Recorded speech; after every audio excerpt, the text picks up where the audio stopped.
Welcome back to another edition of Backlot 605. We are on episode 26. We are back after a week hiatus. We had to have time to watch a little movie that came out this week. 2 weeks ago, actually. Yeah. Avengers Endgame. I thought it was just Thanos will shut the fuck up, so we had to take it off a week. That too. we had to wait for the Russo's permission to release these spoilers, so we're going to be talking Avengers Endgame spoilers. We got release? We got to talk about it. We get to. That is Brian, here, once again. Hi! As he's eating his food. Nom, nom. And we are joined this week introducing the newest member to the Schmuck Club. This is Logan. Hey, how's it going? Terrible.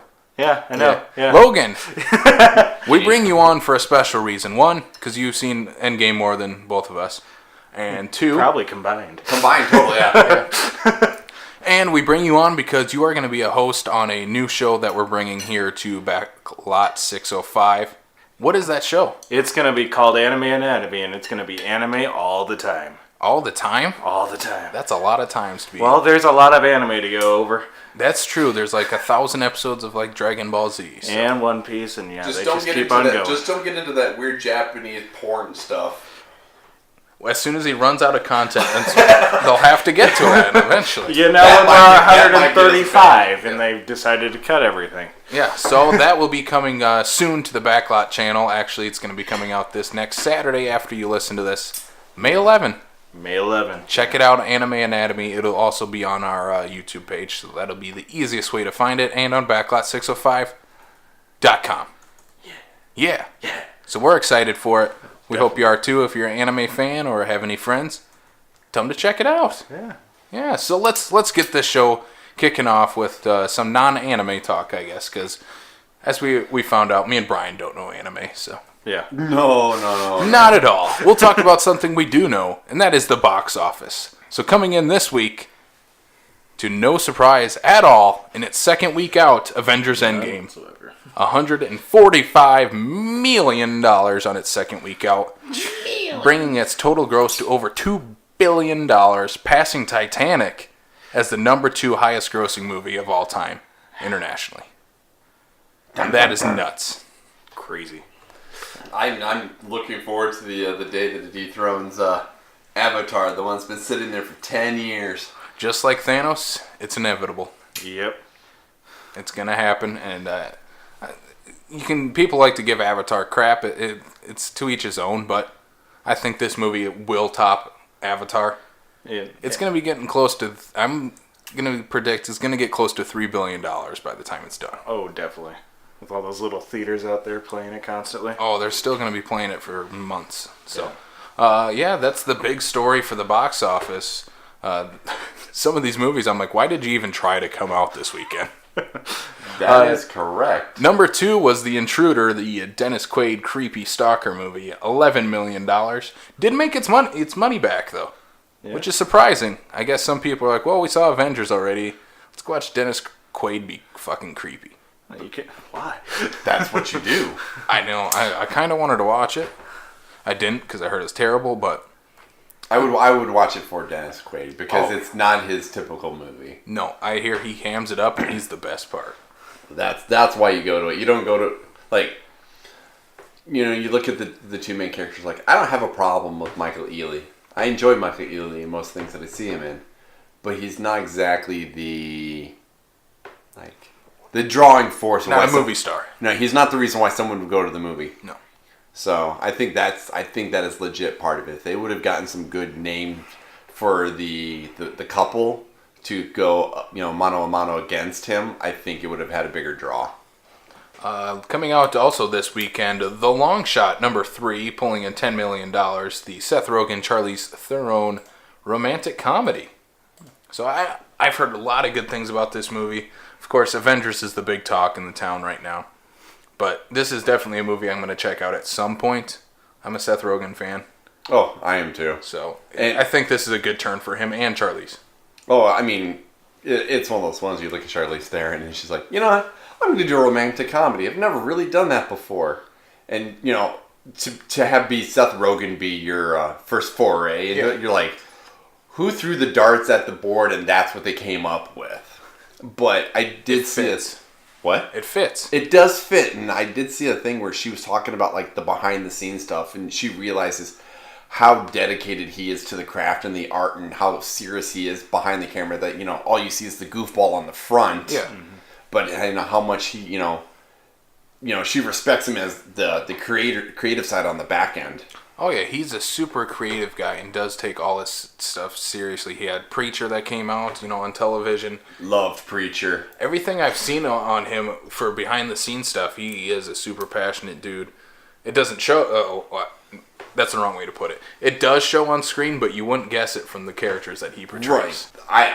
I still want to see Long Shot. If that would be one of the ones that if I hadn't been busy doing other things and or seeing Avengers, I would be going to see Long Shot. It looks great. I think any other week this movie would have made some money at the box office.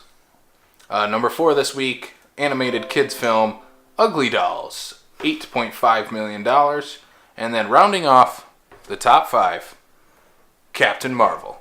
Woohoo! Thus cementing Shut it. the bet of $1 that come Avengers Endgame that Captain Marvel would be in the top 5. But we didn't have a show last week where Captain Marvel was number 2 at the box office. So I not only made the top 5, it made top 2.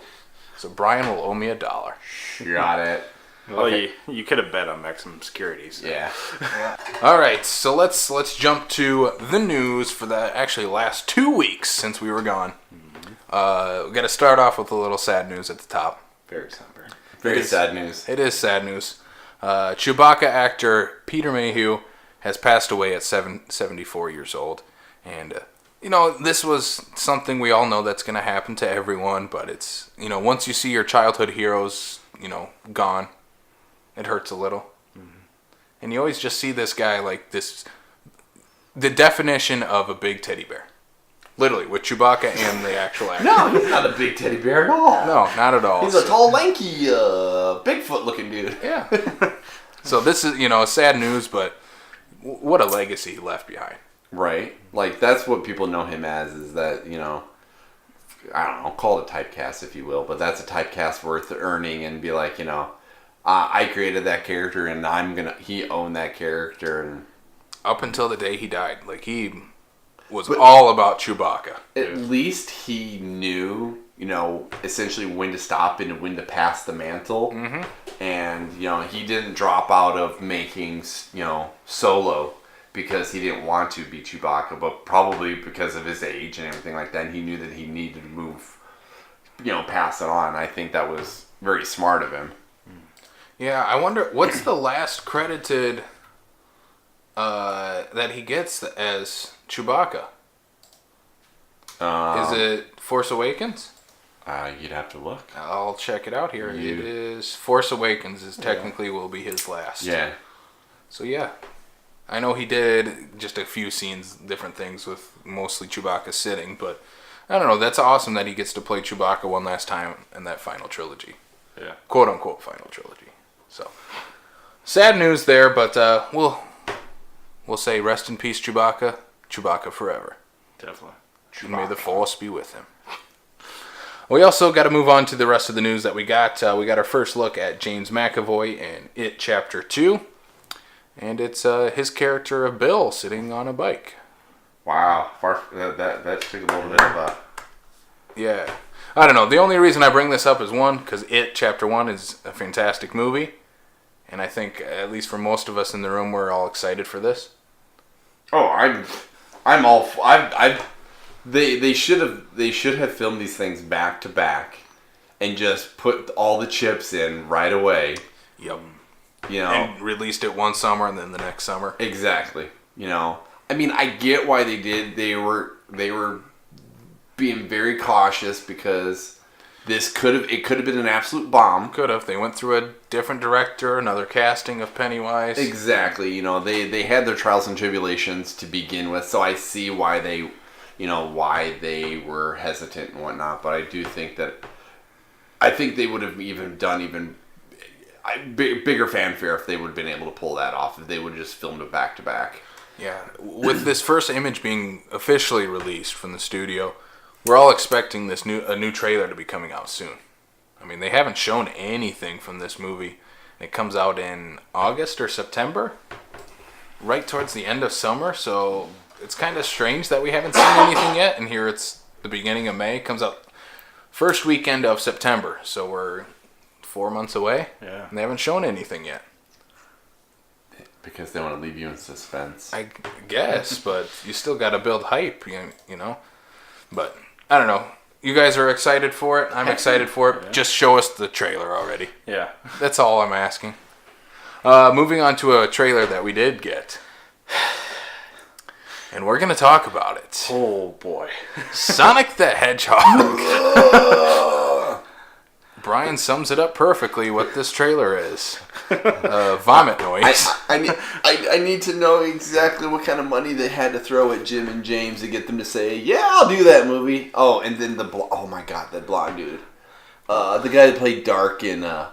Yeah, Neil McDonald. Thank you. His name is escaping me. Plays the bad guy in everything. I saw him. I was like, really?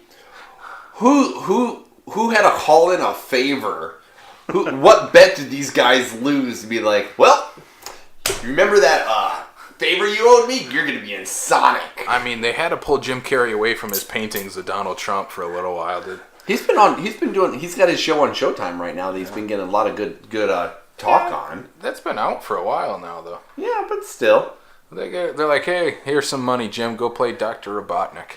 I really think it has to be a ton of money because they did not spend any money to develop Sonic in any way. They are now. I thought we were past this point in Hollywood where they made, these properties, whether it be like Woody Woodpecker had a movie or Yogi Bear, where you take these animated characters and put them in the real life world as CGI characters. I thought we were past that.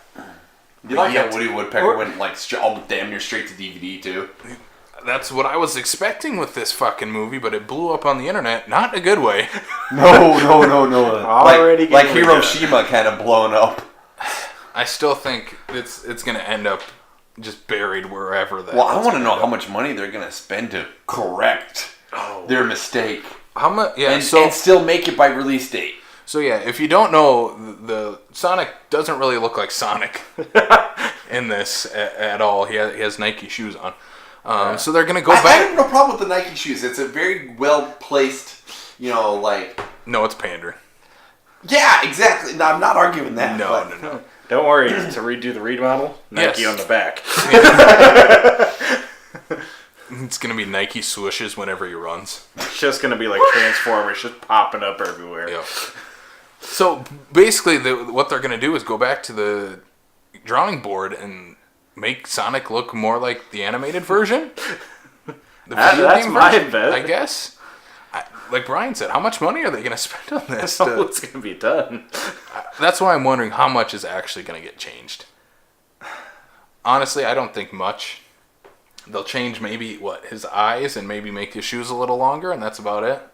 I don't know. Based on what some of the people, like Logan said earlier before we started recording, where they had somebody actually made a better looking Sonic in 30 minutes on his computer at home. Yeah. Mm-hmm. I'm thinking there's enough memes going around that they might get some inspiration on how to fix this. Make him look like Sonic, maybe. What? That's a crazy thing. That's crazy talk. Yeah. Or just don't make this movie. A little too late. A little bit. I do like Jim Carrey in it, though. Oh, Jim Carrey looks like he's having a like blast. Jim Carrey of Ace Ventura. Yeah. You mean when this movie should have been made the first time? Yes. Yeah.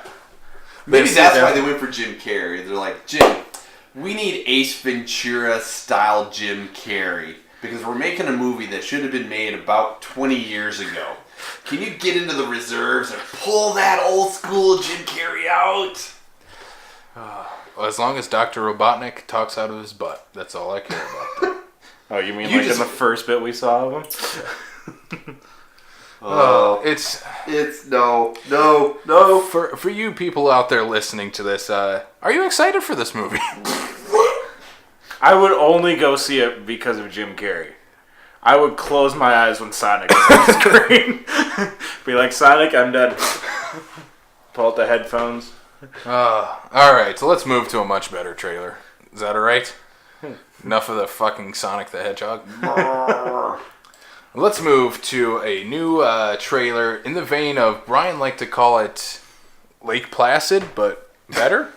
Lake Placid, the sequel? The sequel? Oh, even though it has a bunch of sequels. I was to say the sequel to the other sequels. The movie is Crawl, so it is basically a alligator horror movie. Yes. Directed by Alexandra Aja. Aja. Now that you took the eye out of there. That took the eye out. He did the Hills Have Eyes remake.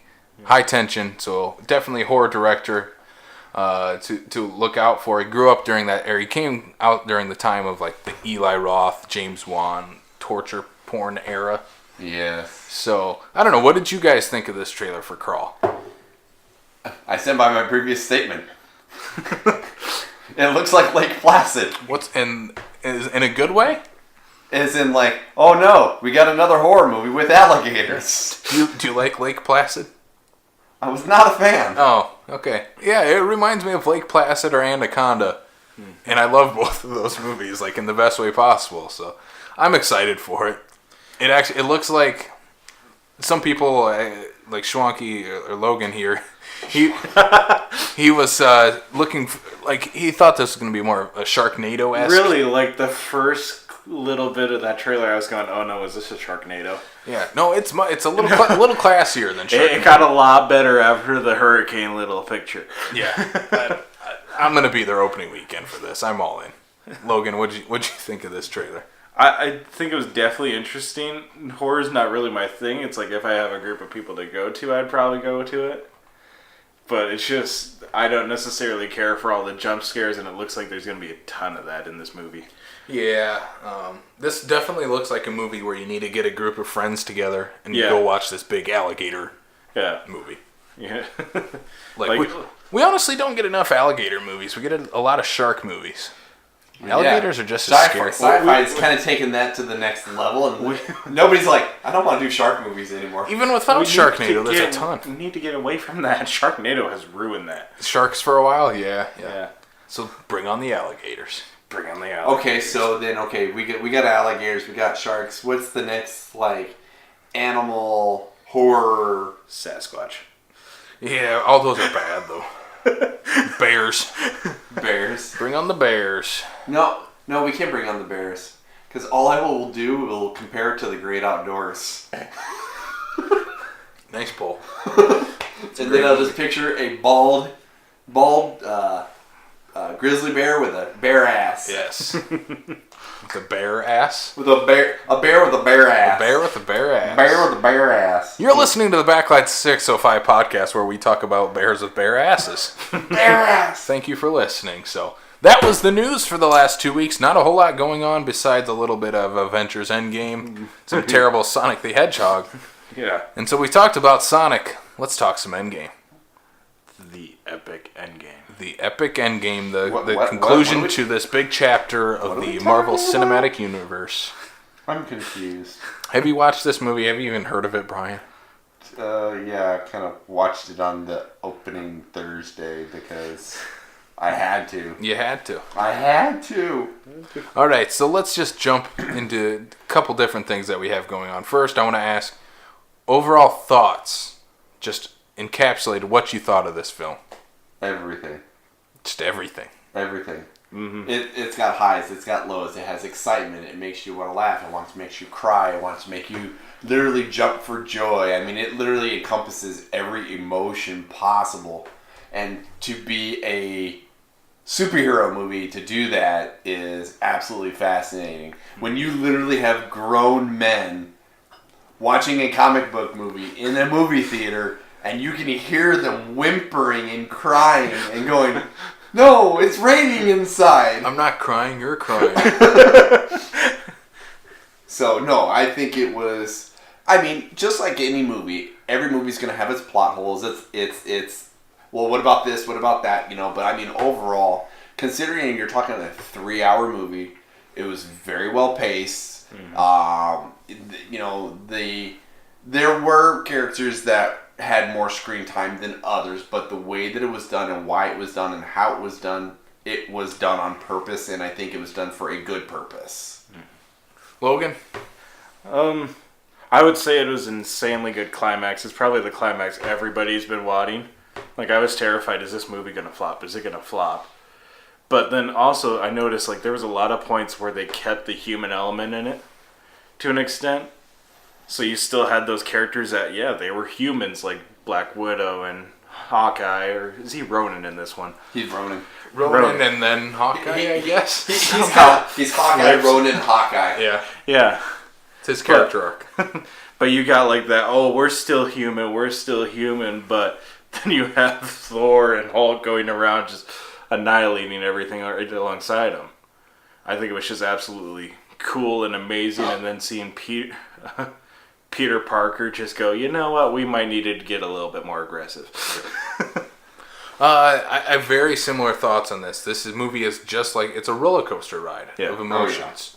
You go up, you down, up and down. It's one of the most fun movie experiences you'll have in the theaters.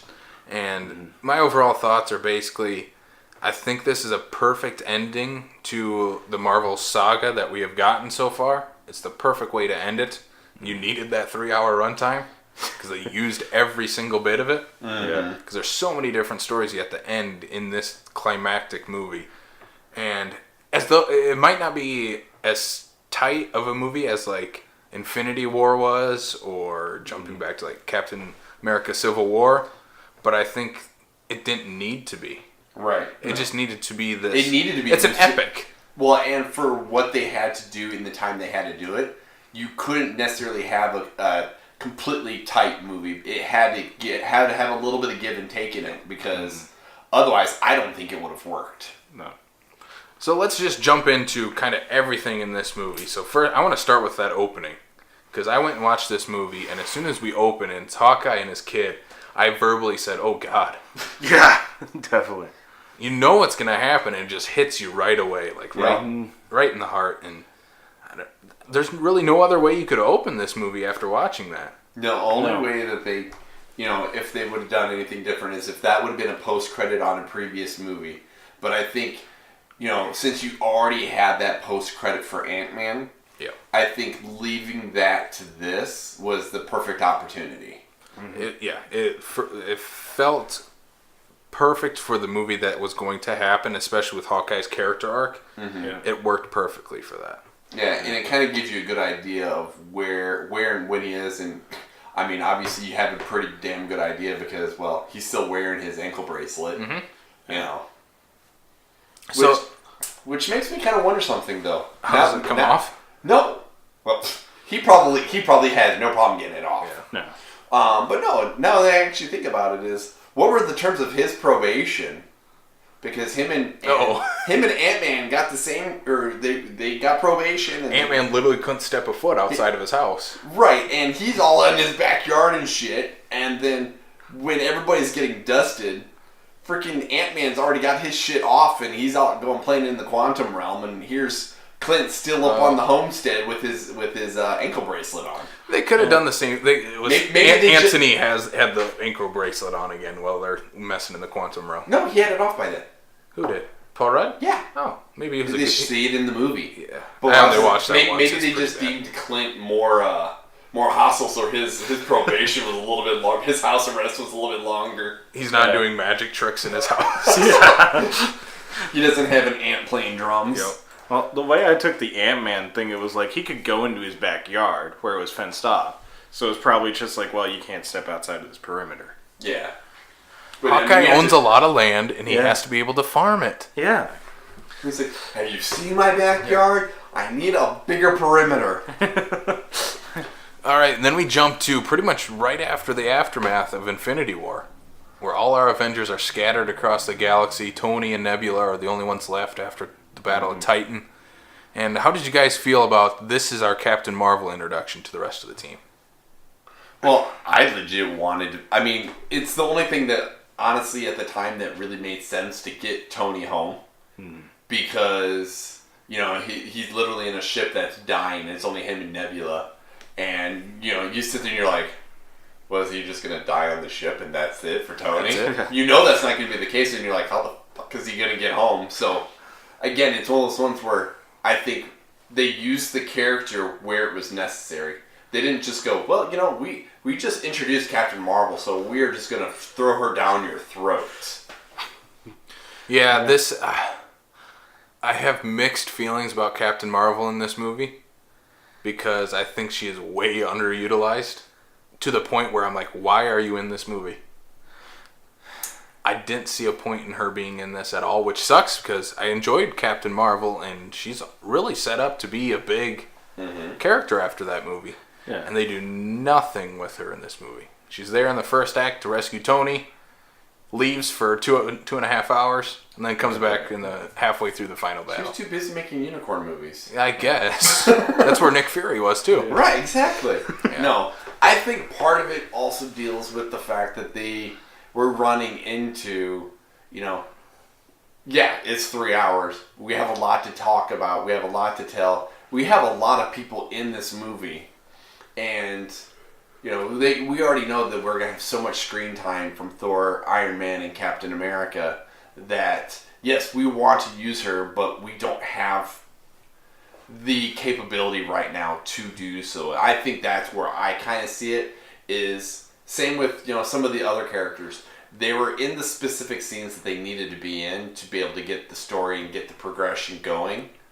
But it was mainly the three. Yeah, the wrapping up the three main Avengers storylines. And I feel like she would have been too much of a trump card. Like, if she was in the entire thing, it would probably be an hour and a half. That's one thing I have taken away. I think the Russos were like, well, she's way too powerful for what we're trying to do. Like, she could probably beat Thanos herself if it came to a one-on-one She took a fight. headbutt from Thanos. Yeah. And Lynn, what you do? Yeah. She just looked at him like, fuck you, dude. I just took out your shit. In her own movie, she's basically said to be more powerful than an Infinity Stone. Yeah. Well, Thanos needed an Infinity Stone just to punch her. Yeah.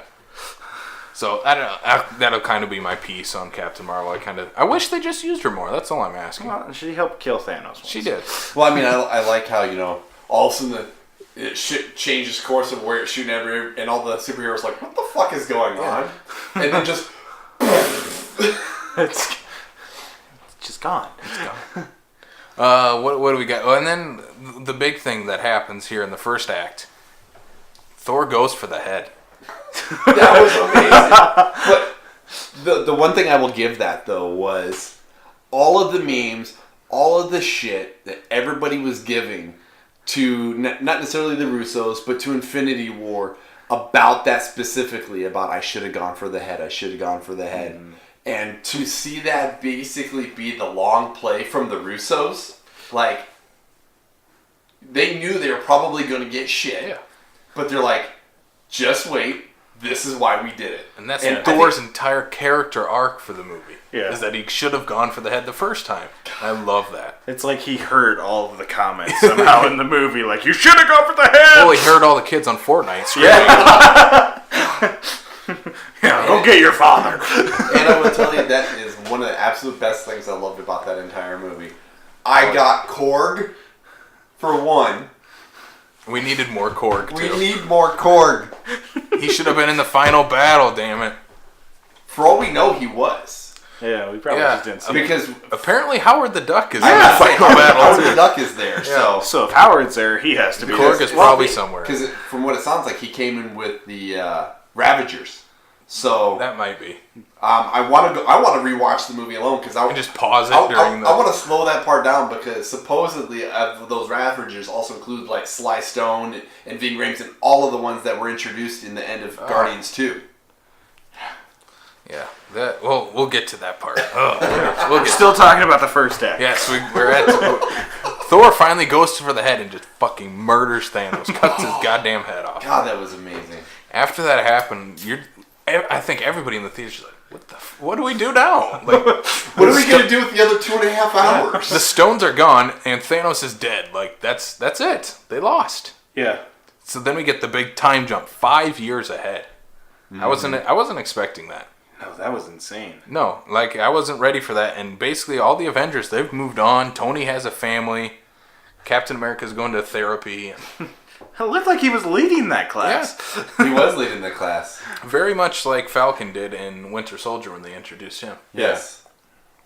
And did you realize who was the one that was telling the story? Yeah, one of the Russos. Yes. That was too much of a wink and a nod.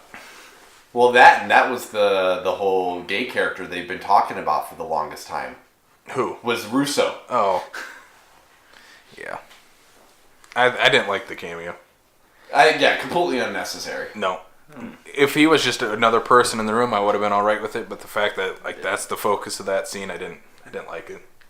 Why? Because he was the one doing the talking? Yeah. I'm like, I get it. You made the movie. You're a great director. I get it. What about other directors that do cameos like that? There's like M. Night. Yeah, well, I don't like M. Night's cameo. It's all about himself. Anyway, that's a talk for Glass. That's a talk for Check out our Glass episode. We probably discussed it then. But basically, the Avengers had to finally come back together with Tony and Captain America and Ant-Man, the savior of humanity himself. God, I love that. It was a rat. Yes, the savior to humanity was a rat. It's a rat. The rat does not get enough love. People keep thinking it's Splinter from Ninja Turtles. It's a sentient rat. It has to be Splinter. My turtles! My turtles! So, I don't know. Let's just jump. So, basically, the second act is the time travel aspect. Yeah. Jumping to all the different movies in the MCU. This is my favorite part of the movie. Mm-hmm. I loved the going back in time. Well, yeah. I don't understand the time travel one lick. Because it's not really time travel. So what do you guys kind of theorize what that is? For me, I don't think it's time travel at all. It's more multiverse. They're traveling to different dimensions at different times. No, they were traveling to the same... It was the same thing. It's Back to the Future-esque. No, they say it in the movie, this isn't Back to the Future time travel. Even Ant-Man calls it out. So Back to the Future's bullshit? Yeah. I love that. Oh. Yeah, the way I look at it is, and they kind of explain it in the movie, but we'll kind of jump around to what actually happens in the movie. But the way I look at it is this is different multiverses that they're grabbing these stones from and have to bring back. It really seems like it. Yes, because the thing that makes it stick out to me is that Loki, he ends up with the Tesseract in that reality. Yeah. They don't ever go to try to find that Loki. He technically wins in the first Avengers movie then. Yeah, he does. Because theoretically, when Cap goes to take the stones back, that doesn't happen. It did though in that era. I know. The only way it could stop is if Cap walked up to Tony, in the uniform, and went, "Stop, we got him." Yeah. Don't do it. We're good. We're good. So this is where we get my favorite line of the movie. Oh, Captain America's... Damn right, that's America's ass. God, I love that. Favorite line of the movie, by far. Well, with the fight, you could kind of see it coming, though. Mm-hmm. I also love the part when he's going up against himself, and he's like, I can do this all day. He's like, fuck, I know. I know. Captain America might have the best lines in this movie. Mm-hmm. Another one of my favorites is when he's in the elevator with all the Hydra agents. And he just leans over and whispers, "Hail Hydra." I just love the smirk on his face as he's walking away with the briefcase and the freaking scepter, and just everybody, including Crossbones, is like, what the fuck just happened? Yeah. I loved all the stuff they threw into that first Avengers. It expands the universe even more. Right. Well, yeah. Having Robert Redford there and all the Hydra SHIELD agents. Mm-hmm. Even showing that all the magicians, including the Ancient One, were fighting in that battle. Yeah. Right. I liked all that stuff. Yeah, that was good really stuff. Cool. Yeah. And I still don't understand the time travel behind it, but I liked it. Yeah. It really has to be like they're going to different realities. That's the way I will even say is when they go back to 2012 New York, Professor Hulk trying to rage to pretend he is the Hulk. Yeah. Did you guys like Professor Hulk? I love Professor Hulk. He was the comic relief in that because it just made no sense. He's trying to dab. Okay, that's where I'm glad you brought that up because I hated that. I'm like, this is 5 years in the future. No one's gonna be fucking dabbing.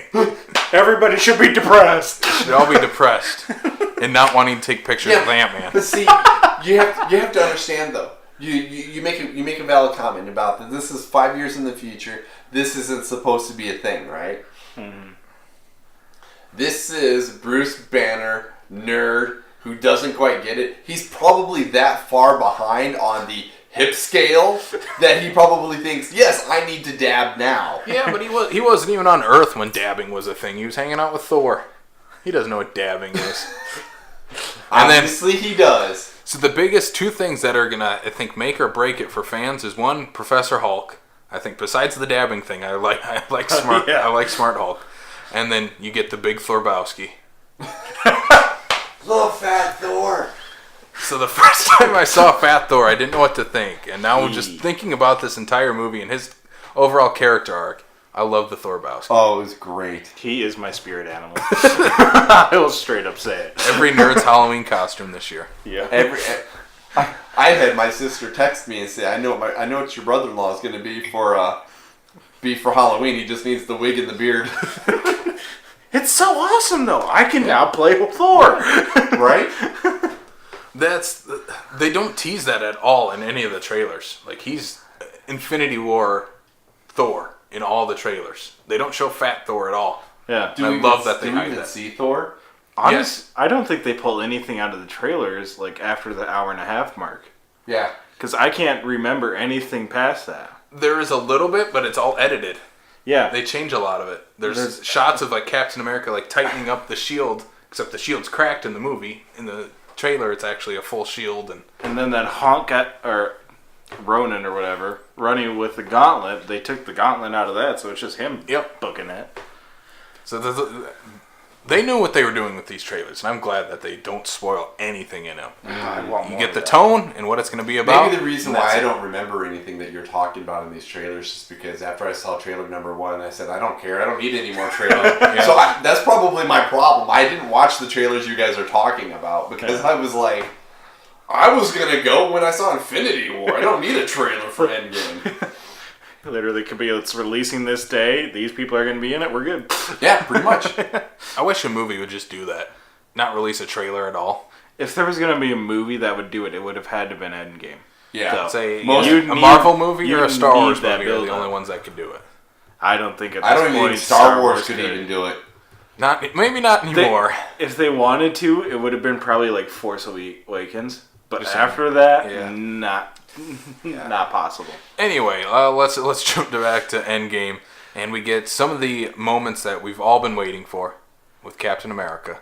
Yes. Finally yelling, "Avengers assemble!" Oh, that's and carrying Mjolnir.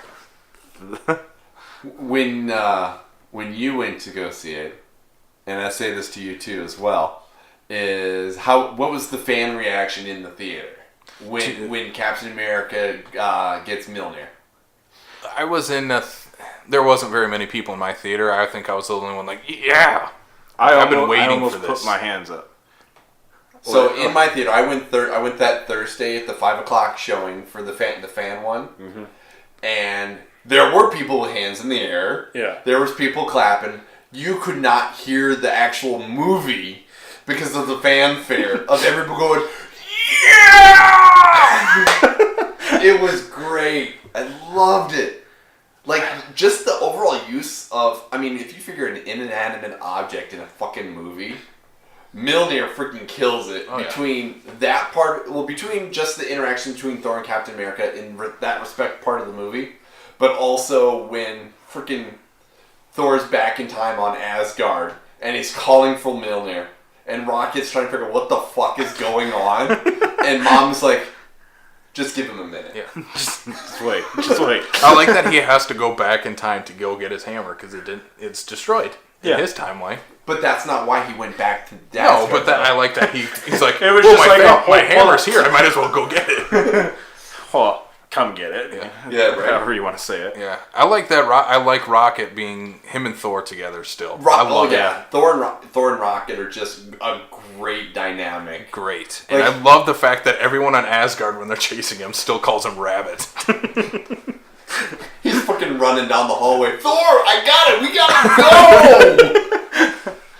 Oh, I like that all the people that they brought back, even Thor's mom. I think the Natalie Portman stuff is reused footage. Are you sure? Or deleted footage. I don't think she was actually brought back.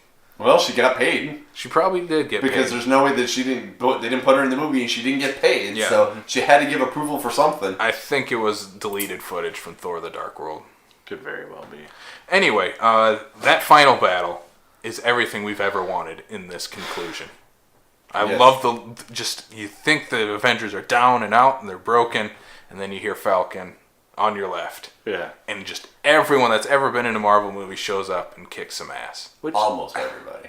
That's why I really didn't like my theater. It was a lot more the family dynamic. Oh, it's the fathers and sons and all the kids together. So it wasn't like that huge fan reaction of, let's do this thing! Yeah. I don't know. I love that fight. Oh yeah, you just watching all these freaking portals opening up and just everything just coming through and whatnot. No, I was absolutely just watching person after person coming through, watching Black Panther come in with Shuri and all the people that you knew that were gone, watching fucking Spider-Man come swinging on through, and you know, I did like the fact that it did turn into the football game-esque type of thing where it literally was pass the ball. Yep. Well, that scene, too, where everybody was coming through, I got chills. It was like, this is the moment. Yes. Like, that's the moment we were waiting for since the end of it. Well, even since the beginning of Infinity War, because they weren't all together. I love the fact that Wong still had a sarcastic demeanor about him, too. Like, what more did you expect? And then Ant-Man. Yes. Giant Man. Yes.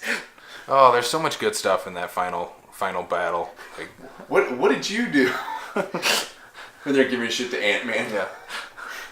I like that. I love Peter Parker's return. Like he goes and finds Tony right away. Mm-hmm. It's like, Mr. Stark. Like, what happened? Like, we got separated. I turned to dust. That's all I remember. It's very much what a teenager would say. Yes, especially that Peter Parker teenager. Yeah. Yeah. Tom Holland's killing it as Peter. Yeah. And he even gets an awesome moment at the end with Tony dying. Like, he gets an awesome little character moment that he gets to share with Tony. I like that. Oh, that's the part in the movie where just you get that whole like deflated feel, and you're just in that sad moment. That's where, like I said, it has so many different emotions in this movie that you literally go from they're kicking ass all of a sudden, like, my heart hurts right now. Yeah. Like, between the dynamic of Peter and Tony, and then moving and like freaking, you know, Pepper Potts getting in there and like trying to console Peter while trying to not lose her herself. shit. Yeah. You know, over Tony. I think I think that is the best Pepper moment in the entire saga of these Pepper movies. was fucking awesome throughout that entire movie. Yes. From the beginning part of it, when they're first introduced as the family, to freaking her in the Iron Man suit of her own kind of thing. Yep. That rescue. Yep. I do kind of wonder if, you know, because of how like so many people have given shit about like some of the female characters of the MCU and they haven't gotten their moment or anything like that, that one particular scene where literally every fucking female character shows up and just like, alright, we got this. As a dude, can I say I didn't like that part, or is that just bad to say? You're just a sexist pig. I am. No, I thought it was a little staged. Yeah, a little cheesy. But what I took from it was kind of Disney / Feige / the Russo's MCU kind of giving the FU to like DC for giving shit about the whole like, oh, you haven't had a female-led superhero movie or da-da, because, you know, obviously we're working on Black Widow, but that's still yet to come. Yeah. So I think it was just kind of their way of going, look how many characters we actually have. Okay. You've got one. I've got 15. Fuck off. Yeah. I can see it in that way. It was a little cheesy because all of a sudden they all show up in one spot during this giant-ass fight. Mm-hmm. But I get why they put it in. That's how I took it. Yeah. Was is a nonchalant way of giving everyone the finger. Oh yeah. Who gives them shit about the whole not having good female characters. Yeah. What I would really like to see come out of it is a female Iron Man where Pepper Potts takes over. That's kind of far-fetched, but it's like that would be a cool thing until you got Morgan coming up, who I'm betting they're wanting to do long-term with. Well, that or one of the things that other people were talking about too was what A-Force. Yeah, that's the female team. The all-female Avengers. I could see them doing that at some point. We'll get into that where the hell they're going to go after this, but I want to get to the sad stuff. I want to get depressed. What are we getting depressed about? One, the great line from Tony Stark, his final words to Thanos, "I am Iron Man." That was amazing. Apparently unscripted as well. Really? Yep. They were in the editing room, and apparently in the original edit, Tony says nothing and just snaps. But they're trying to think of some quippy line because he's known for his quippy lines. And the editor of the movie finally said, "Well, why doesn't he just say I am Iron Man and bring it full circle?" Right. Yeah. And so they brought Robert Downey Jr. back like the next day, I guess, and shot the scene with him saying I am Iron Man, and we get that moment. Nice. Yeah. I'll take it. Yeah, great moment. I think everybody gets a very conclusive finality to their characters in this movie. The only one I would say is maybe-ish is Thor. And that's only because he basically is passing the mantle, but we don't know what lies ahead for him. Yeah, because he's a god. He's not exactly... It's not like freaking Steve where he's going to die in 4 years kind of thing. The dude's going to probably live to be another 1,000 years. Yeah. That's why I like where they go with this character. Like, he's going to join the fucking Guardians of the Galaxy where he's going to fit the most. Like, he's friends with Rocket now. He's going to go hang out and do space adventures with him. Yeah. Perfect place for him to end off. The Thor, as Guardians of the Galaxy. As Guardians of the Galaxy. I love Chris Pratt and Chris Hemsworth work together so well. Don't they, though? Yep. But I think Tony has the perfect conclusion to his character arc. I think he had to die in this movie and sacrifice himself for what was going to happen, and I think his conclusion works perfectly. That funeral scene where they bring back literally everyone again. Such a sad and somber moment. I didn't realize who the kid was at first. Iron Man 3. Yeah. All of a sudden it's panning through everyone. I'm like, who is that? I had to do a little bit of digging for that one, too, because I'm literally like, oh, cool. Who the fuck is that? Cool. Yeah. What's going on there? Yeah. And then I think Captain America gets the perfect conclusion to his character arc. I still think that was long. I still think that one was a long-term play that has been underneath our nose the entire time. The dance? No, well, just in general, because in reference to everything back to the first Captain America, to Peggy Carter's show on TV, after Steve goes on ice, she gets with us a unknown soldier that we never get the name of. Oh, you think this isn't the same timeline? Because otherwise he's kissing his niece. And that's weird. He didn't know that at the time. No, it's an alternate reality thing. I think it is a long-term ploy by Feige and the creative hands that be that Captain America's story, he's going to end with that dance. Like, that's his story. That's it. That's his character arc. And I think they've had that planned out since First Avenger. And basically the way I look at it is Captain America, he's bringing back all the different stones back to their realities. And he has that one, he ends up in whatever last reality he went to, finds Peggy, says, "Hey, I'm back from the war. I'm still alive." They live out the rest of their life in peace and harmony. He never becomes Captain America again. And then he has one Pym particle left, probably when Peggy dies. And then he comes back to let his friends know what he's been doing. That's the way I look at it. Well, you best go talk to Feige. I think that's because otherwise it's gross. It's gross if it's not that. Because then he's kissing his niece, and I don't want Captain America doing that. There's still a possibility, the whole blended families and stuff like that there could be no relation to Agent 13. I'm just saying. Nah, I don't want that. That's gross. My sister has brothers that are no relation to me, kind of thing. So you know what? Not related by blood. Exactly. It's still gross. But no, I think his character arc works perfect, and the way they lead, I don't know. I was kind of expecting Bucky to end up with the shield at the end. Nah.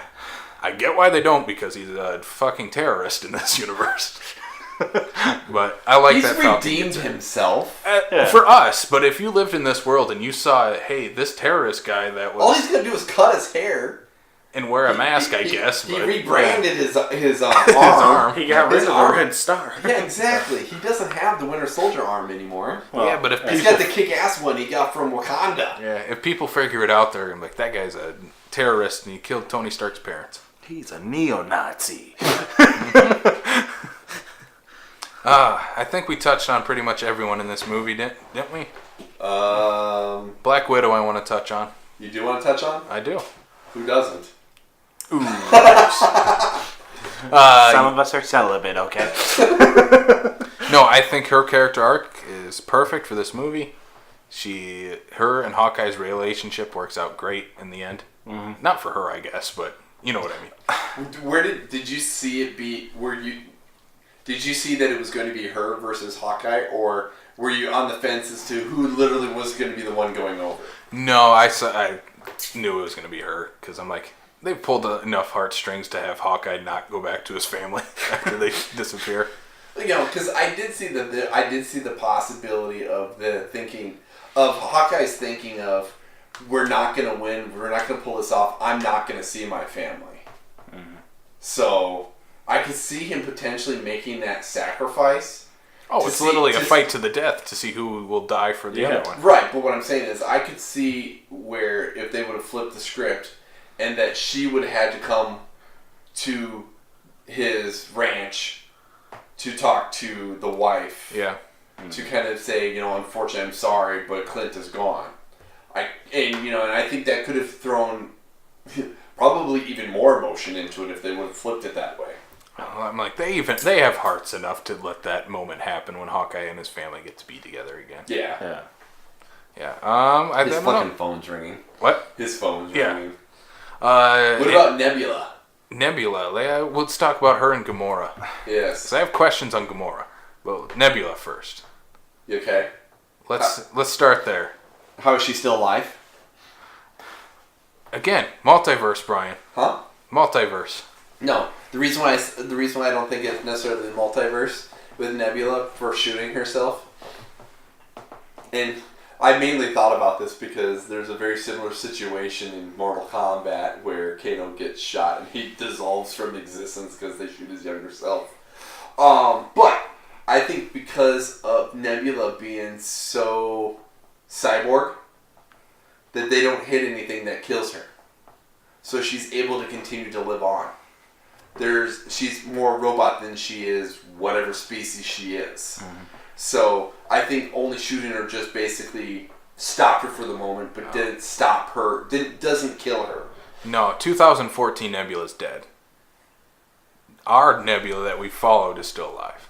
The Rogue One? Yeah. The one that's with the Guardians team that we know now. Yeah. She's still alive. The one I don't get is Gamora.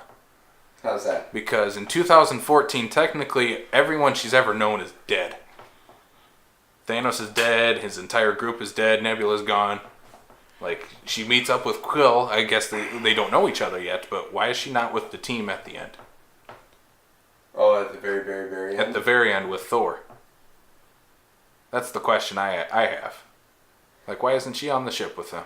Because she doesn't know them. I know she doesn't know them, but she knows that technically in her future. The kick in the nuts to Peter was a obvious, really? Yeah. I chose him? Well, and also, I don't think Tony Stark ever met her. Who? Gamora. No. So, but she didn't get snapped away. Well, she was already dead. She was already dead. Vision was already dead. Loki was dead. Like, those people are dead. Yeah, but I'm talking this one. It very well could have been take away all of Thanos' minions and everybody who's under Thanos and never thinks about Gamora. That she would probably have disappeared with. Yeah. That I could see that too. It's just Tony Stark didn't know her. Yeah. Never saw her on the battlefield, nothing. Yeah. So you made me think about the reference to Loki. Going back to when Thor went back to Asgard and Loki's just playing with his ball or whatever, and when he's in his confines, he's just watching Fat Thor. Fat Thor doing the cartoon go across the screen thing. Hemsworth is he has such good comedic timing. He's Right. so good. Yeah. Oh, all right. What else? Other characters you guys want to talk about? Anyone? I think we touched on most of them. Yeah, we even got Morgan. Oh, that final scene between Morgan and Happy. Oh my god, dude. That was the scene that almost got me. That was the scene that, I mean, I didn't like full on cry, but so, because the fact this is the first time you've met me, Yeah. I have twin boys that are 4.5. Yeah. So looking at Morgan, who's like literally the damn age, Yeah. like, I'm already sad. I've watched Tony die, and all of a sudden Happy's like, I'll get you all the hamburgers you want. I'm like, you motherfuckers. I'm also just like, fuck you. That was the one that got me. That's the one that got That was the one that got me. It was like that Cloudy with a Chance of Meatballs, that sergeant, and like the tears coming down. It's like, get back up in there. Yo, that's exactly what it was. I had one moment where it was coming. It was coming. Yeah. It was a really small moment too. It's when Captain Marvel brings back Tony's ship with Nebula, and Nebula's sitting on the steps, and Rocket comes up and just grabs her hand. Like, you fucking raccoon, you're gonna make me cry again? Like, I already legit cried at the end of Guardians 2. And that Rocket. I'm over here crying over legit of the idea of a small child the same age as mine living without their father, and you're over there crying about a fucking raccoon. Exactly. And a robot. It makes me feel like for a raccoon. Twice they made me cry over He lost his tree. He did. He lost his tree. All right. But we got his tree back, though. He did get his tree back. Yeah. Well, we didn't get Gamora's sister back. Oh, so there's no after credit scene in this movie. There's just the tank of the iron. Yep. And is that just basically a callback to the first Iron Man? That's kind of what I've read into it. That's what it sounds like to me. That entire building- ending sequence. I think we're going to get more come July when Far From Home comes out, when the epilogue comes out for the Phase 3. Which is another thing. I'm like, so if, let's say only half of Peter's class disappeared 5 years ago, did they graduate and all of a sudden Peter's going to go back and, like, either his classmates are going to be 5 years older than him or... Well, I heard a thing on that. It's like, literally, if you were Peter Parker's friend or related to him, you were screwed. Like, 100% of the people in Peter's life had to have been gone. Gone, yo. That's where I'm like, I wish Aunt May didn't disappear. Because then they could add old Aunt May. I want a hot, young Aunt May. She can be Grandma Hot Aunt May. Yeah. No. Leave Marissa Tomei alone. I like that there's no after credit scene in this, though. Because of what the Russos said about it. They're like, this is the first time Marvel is not looking ahead, except they're just looking at what has happened. So there's no need to have an after credit scene. I know it comes at... So the spoiler was last Monday. I wouldn't be surprised if there was a trailer out for Homecoming. By the time this comes out? By the time this comes out. It's supposed to be coming here pretty soon. Which might be the reason why, is because they're saying, okay, spoilers are good to hit this day. Would not be surprised if Here's a trailer that's going to kind of explain what happened after it. There's a trailer with spoilers in it. Yeah. Oh, I see what you're For saying. Far From Home. Probably said Homecoming. Yeah, so that is the next movie that we're going to get in the Marvel Cinematic Universe this July. Yay. After that, I don't know if there's a set release date for Eternals or Black Widow. There's nothing set for 2020, and I think that's on purpose. Yeah, well, I'm sure we will get Eternals. We'll probably get Black Widow that same year. Mm-hmm. Beyond that, they haven't announced anything. The only thing that's something. currently on the docket that I'm aware of is Doctor Strange 2, Black Panther 2, The Eternals, Black Widow, and Shang-Chi. Captain Marvel 2 will eventually happen. Well, and that will happen. They just haven't announced it yet. Mm-hmm. Yeah, I don't know where they're going to go from here. It's going to be interesting. And the question will be whether or not they'll have the same momentum they've had for the last 11 years. I don't think they can lose it at this point. Well, and somebody was commenting about them taking 2020 off, and I'm like, me personally, I think that'd be a stupid move because, like the word you just used was momentum, and you don't stop the train because you can, because you might not get that train going again. You're going to make almost $3 billion with this one movie. Disney's going to be like, fuck no, you're making some goddamn movies next year. It'll definitely be scaled back, like, level-wise. Like, so Far From Home is London. It's not going to be end-of-the-world stuff. No. And that is actually the end of Phase 3. This movie is not. No. Spider-Man Far From Home. It's just the same thing as like what they did with the Ant-Man when the Ant-Man was the end of Phase 2. Yep. Have you heard about any of like the monies and stuff like that? Like people getting paid and stuff like that for this movie? Not really. Okay, so I came across something because I was reading an article about Black Widow, right? Because now basically ScarJo's finally getting the same kind of paycheck that like Chris Hemsworth and Chris Evans, that's $15 to $20 million mark kind of thing. She's finally getting her just desserts, right? Because I guess for Endgame, she's getting this basically the same scale as everybody else, right? With the exception of Robert Downey Jr. Obviously. Shocker. Yeah. But I guess the way it was written into his contract is that he's getting percentages on the back end.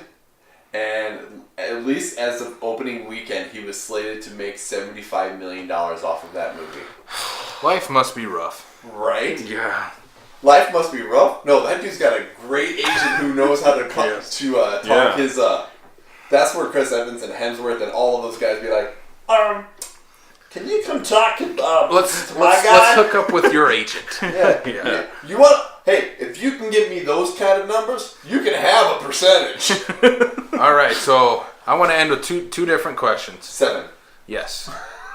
When we're going to keep going with the Marvel Cinematic Universe. It's not going to stop anytime soon. No, it better not. Where are we going with the next Avengers villain? Who is it? I mean, I think we're somewhat versed in... At some point, we got to get to Galactus. I think Galactus might be their big bad for the next trilogy of movies. Maybe. My prediction, I think they could go with Doctor Doom. That's how you get the Fantastic Four introduced, and you do Doctor Doom, Silver Surfer somewhere in there. Let's go. You introduced that. Let's go easy on this Fox merger thing. That's why I'm saying ease in with Fantastic Four. Don't touch X-Men until Phase 7. Don't. You do Fantastic Four right now because they fucking need it. And Doctor Doom would be a great introduction to get to the rest of the Fantastic Four. That's my prediction. That's your prediction? Otherwise, Kang would be a cool villain. Kang the Conqueror. Kang. Since they've messed with time. Yeah. And he don't like that. He don't like that. We need to get Kraven at some point. Spider-Man 3. Let's make it happen. All right. I want to jump to my last question. We discussed it briefly before we went on the air.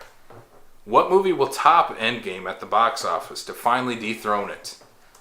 Some movies we got coming out. Detective Pikachu next week. No. John Wick 3 the week after. Maybe. Yeah. Aladdin is where we might see it on the 24th. Otherwise, we have Godzilla King of the Monsters on the 30th. Any predictions? I would say John Wick 3 just because of that. I feel like to topple this movie, it's going to need to be a movie that has build-up. Well, that definitely has build-up. Yeah. The only problem I see is R-rated. So Deadpool was R-rated and it did great. It did, but I don't think it can top Avengers. I'm not seeing it getting topped till... I think Aladdin has too much backlash. What, you mean fat, bloated Will Smith. CGI looking... My prediction is Godzilla King of the Monsters will be the one to dethrone Avengers. So it's going to take that a month. It'll take a month. And that just might be a time thing where it's like, okay, everybody's burnt out on Endgame. That's part of it, where I'm like, John Wick 3 will be out, Aladdin will be out, and then Godzilla hits theaters. Then they finally drop it. If it's not John Wick, it's going to be Godzilla because it really seems like Disney's going, who really cares about Aladdin at this point? I think they're throwing out, they're like, oh, people don't care anymore. Lion King. Everything is Lion King. Guy Ritchie wants to make it matter. Yeah, he probably needs it to matter. Yeah. Which, it's like, it really sucks because it's like Will Smith killed that movie. Yeah. I think the casting for Aladdin and Jasmine is looking good. I don't think it was the Will Smith. I don't... Like, if you're unfortunately having to replace Robin Williams because you have to. Mm-hmm. You know, there's very few people that I think that could really hold that mantle well. Yeah. And I just think that people don't want to give Aladdin the chance because they fucked up the first trailer. Yeah. I think that's everything to do with it. Like, the second trailer is much better than the first one. If they would have given us that second trailer first, give us the shot for shot like they did for Lion King, give us the music right away. Music. The music right away, I would have been in a whole different mindset. Yep. You didn't need to show me the genie right away. Mm-mm.